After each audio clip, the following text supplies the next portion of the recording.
Friends, today we are going to discuss the topic be able to. Be able to shows capability. Capability यानी कि काबिलियत या सामर्थ्य। तो कभी भी जब हम किसी काम को करने के लिए अपनी काबिलियत या सामर्थ्य की बात करते हैं तो उसकी इंग्लिश हम कैसे बनाएंगे वो इस चैप्टर में हमें सीखनी है। हम अक्सर हिंदी में बोलते हैं मैं ऐसा कर लेता हूँ, मैं ऐसा कर लेता था, या मैं ऐसा कर लूँगा, या मैं ऐसा कर पा रहा हूँ। Let's have few sentences. मैं अंग्रेज़ी बोल लेता हूँ। सो मैं अंग्रेज़ी बोल लेता हूँ कि इंग्लिश बनाने के लिए हम एक स्ट्रक्चर फॉलो करेंगे। Subject plus be able to, where be will be written in its first form because that sentence belongs to present time, and to के जस्ट बाद में हम प्लेसमेंट करेंगे मेन वर्ब की जो बेस फॉर्म में आएगी, and then object. So as per the formula English would be I am able to speak English.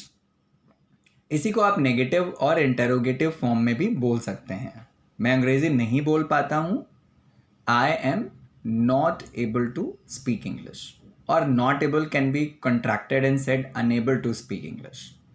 इसको अगर आप इंटेरोगेटिव ऑर्डर में डालें, क्या मैं अंग्रेजी बोल लेता हूँ, तो बी की फैमिली यानी कि इज एम आर को सब्जेक्ट के पहले प्लेस करेंगे और ये इंग्लिश बन जाएगी am I able to speak English. इसे आप डबल इंटेरोगेटिव भी बना सकते हैं। मैं अंग्रेजी कैसे बोल लेता हूँ, so how am I able to speak English. So this is how the structure of be able to gets followed. इसी को अगर हम पास्ट में ट्रांसलेट करें, पास्ट में बोलें, सो मैं अंग्रेज़ी बोल लेता था, तो बी की पास्ट फैमिली की ज़रूरत पड़ेगी, दैट इज़ वॉज वर।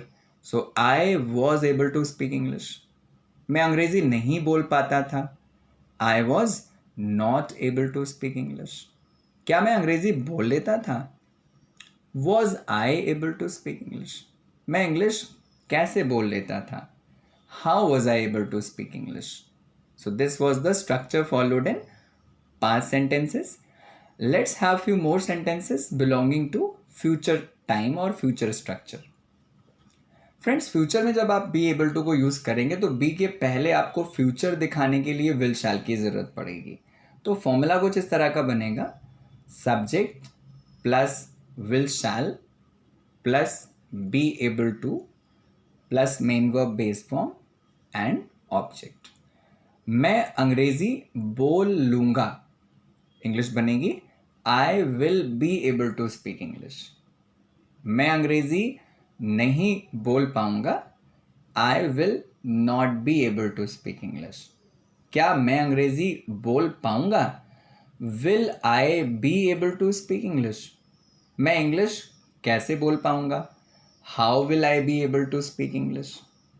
मैं इंग्लिश कब बोल पाऊँगा, when will I be able to speak English. So this is how we follow the structure of be able to in future sentences. So ये एक बहुत ही सिंपल सा टॉपिक है, सिंपल सा रूल है जिसे हम अपनी डेली कॉन्वर्सेशंस में बहुत यूज़ करते हैं, and this is a very helpful topic for beginners who would like to speak English in very less time. So somewhere this able to grammar is very much easier to be implemented instantly in spoken English or day-to-day conversation. Let's have few more sentences as an exercise and try to translate them. जैसे कि राधा खाना बना लेती है, तो इसका structure present में है, तो Radha is able to cook food. क्या राधा खाना बना लेती है, this is the interrogative structure. तो बी यानी कि इज एम आर सब्जेक्ट के पहले प्लेस करेंगे, is Radha able to cook food. Radha खाना कैसे बना पाती है, how is Radha able to cook food. Radha खाना नहीं बना पाती है, Radha is not able to cook food. Just like that, you need to make this sentence in past and future. So, Radha खाना बना लेती थी, Radha was able to cook food. Radha खाना नहीं बना पाती थी, Radha was unable to cook food. क्या राधा खाना बना लेती थी? Was Radha able to cook food? Radha खाना कैसे बना लेती थी? How was Radha able to cook food? Now we are going to discuss the same sentence in future. Radha खाना बना लेगी. Radha will be able to cook food. Radha खाना नहीं बना पाएगी. Radha will not be able to cook food. तो यहाँ पर नॉट ध्यान रखेंगे, विल के बाद में लगेगा. इंटरोगेटिव स्ट्रक्चर होगा, क्या राधा खाना बना पाएगी? Will Radha be able to cook food. अगर आप डबल इंटरोगेटिव में इसको इस्तेमाल करें तो राधा खाना कैसे बना पाएगी? How will Radha be able to cook food?